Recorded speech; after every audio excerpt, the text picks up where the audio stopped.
যে শিল্পী শাসনযন্ত্রের সঙ্গে আষ্টেপৃষ্ঠে জড়িয়ে পড়ে তার আর কোনো স্বতন্ত্র স্বর থাকে না। কাঞ্চনের কোনো উপায় নেই, কাঞ্চন শাসনযন্ত্রের অঙ্গ। পশ্চিমবঙ্গ সম্পর্কে নানা রকম উক্তি কথা শুনে আসছে নানা দিন ধরে, কিন্তু আজকে কিন্তু মানুষ বারবার প্রমাণ করছে না না আমরা আছি, আমরা কিন্তু সুযোগ বুঝে জেগে উঠতে পারি এবং সে জায়গাটা এমনই জাগরণ যে তাতে অনেক কিছু হুড়মুড়িয়ে ভেঙে পড়বে। UEN Jaipur is a perfect target for prospective students aspiring for good jobs, good education with future-ready skills. আরজি করে আমরা দেখেছি যে বহু বিশিষ্ট জনরা আসছে এবং এখানে যারা ডাক্তাররা রয়েছেন যে বহুদিন ধরে তারা এখানে বসে ধর্ণা করছেন, তাদের মনোবল বাড়ানোর জন্যই তাদের আসার সহ নাগরিক হিসেবে। আজকে সুমনদা তুমি এসো, তুমি আমাকে একটুখানি বলো যে এখানে যে নবীন একদম যারা ভবিষ্যতের যারা ডাক্তার তারা সেবা করবে সমাজে, তাদের ওপর যখন কোনো কিছু মানে কোনো একটা হানি করার চেষ্টা করে সেখানে কতটা সংঘবদ্ধ হতে পারে সমাজ, সেটা কোথাও দেখিয়ে দিয়েছে। একদম, মানে এটা আমার মনে হয় যে ভারতীয় রাজনীতির ক্ষেত্রেই একটা অভূতপূর্ব ঘটনা। এইরকম একটা যে আন্দোলন গড়ে উঠেছে কলকাতা জুড়ে, পশ্চিমবঙ্গ জুড়ে, যেখানে সাধারণ মানুষ স্বতঃস্ফূর্তভাবে নিজের মতো করে প্রতিবাদ জানাচ্ছেন, তাদের কথা বলছেন।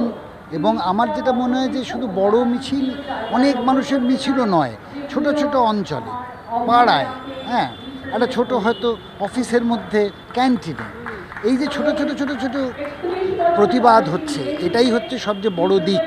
হ্যাঁ, যে এটা ছড়িয়ে পড়েছে, এটা একদম আগুনের মতো ছড়িয়ে পড়েছে। এবং আজকে শুধুমাত্র এই ঘটনাটার জন্যে, এই যে ভয়ঙ্কর ঘটনা ঘটেছে তার প্রতিবাদ তো চলছেই, তার বিচার তো চাই, তার সঙ্গে সঙ্গে গোটা রাজনৈতিক ব্যবস্থার বিরুদ্ধে একটা কণ্ঠস্বর জেগে উঠেছে।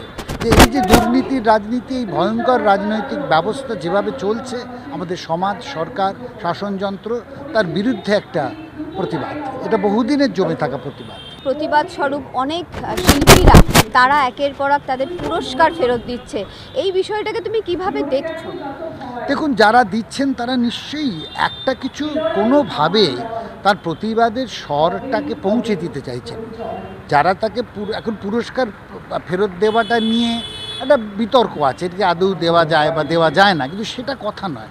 কথাটা হচ্ছে একটি মানুষ, শিল্পী, সেটা পুরস্কার পেয়েছে, স্বীকৃতি পেয়েছে, সেটা ফেরত দিয়ে সে জানাতে চাইছে যে আমি এটার বিরুদ্ধে। এই কথাটাই জরুরি। এবার পুরস্কার ফেরত দেওয়াটা যুক্তিগত না যৌক্তিক না অযৌক্তিক, এই তর্কে আমি যাবই না এই প্রসঙ্গে।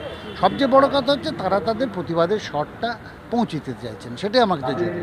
আমরা জানি যে শাসক দলের একজন বিধায়ক যিনি কিনা নাটক এবং সিনেমার সঙ্গে যুক্ত আছেন বহুদিন ধরে, তার একটা উক্তিতেই কিন্তু কোথাও গিয়ে একটা ট্রিগারের কাজ করেছে, যেখান থেকে সবাই খুব অপমানিত বোধ করেছে। দেখুন, একটা কথা খুব পরিষ্কার, যে শিল্পী শাসনযন্ত্রের সঙ্গে ওটা আষ্টেপৃষ্ঠে জড়িয়ে পড়ে তার আর কোনো স্বতন্ত্র স্বর থাকে না।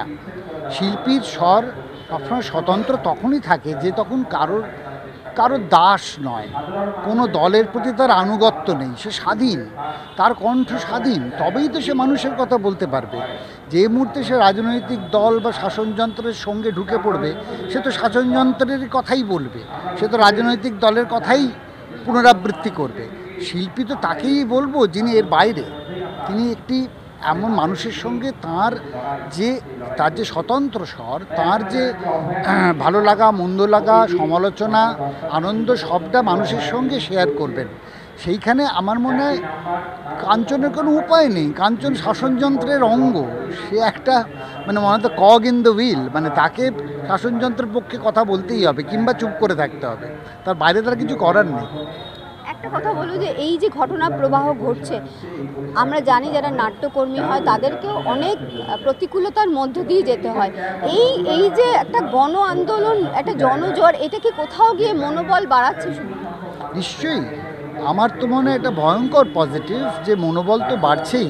যে আমার গর্ব হচ্ছে যে আজকে সত্যি পশ্চিমবঙ্গ সম্পর্কে নানা রকম উক্তি কথা শুনে আসছে নানা দিন ধরে, কলকাতা পশ্চিমবঙ্গের সাংস্কৃতিক হাল, কিন্তু আজকে কিন্তু মানুষ বারবার প্রমাণ করছে না না আমরা আছি, আমরা কিন্তু সুযোগ বুঝে জেগে উঠতে পারি এবং সে জায়গাটা এমনই জাগরণ যে তাতে অনেক কিছু হুড়মুড়িয়ে ভেঙে পড়বে এবং সেই আগামীর সেই স্বর কিন্তু পাওয়া যাচ্ছে।